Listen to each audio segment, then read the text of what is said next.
2025年呢，咱台湾是正式进入到超高龄化社会，因为讲到这时代社会福利，较少去注意到这厝内面的环境维护。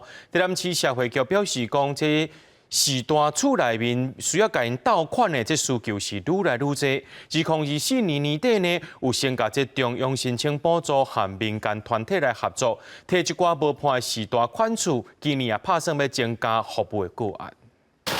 无，这我等下买吼。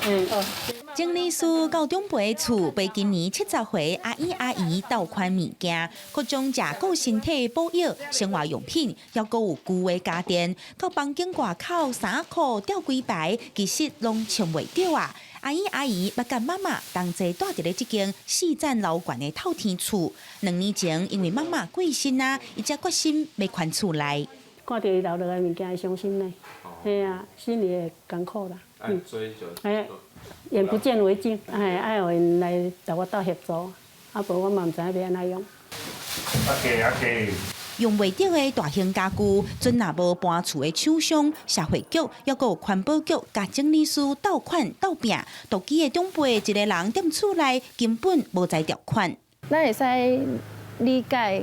是大人因的无简单啦，因为自细汉因生活的环境，就是可能拢较辛苦，然后应该物资嘛无遮济。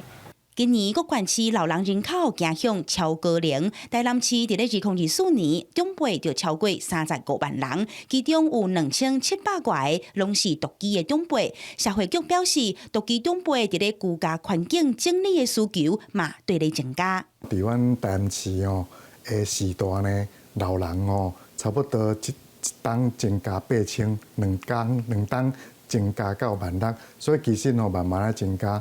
啊，早期哦，咱无发现这个问题啦。啊，为后来呢，发现就讲呢，时代会点物件，所以呢，这个案哦有咧增加，而且愈来愈多。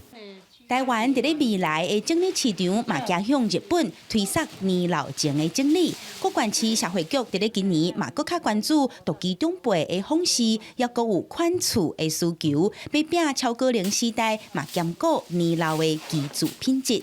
记者阿敏珍、罗维佐台南报道。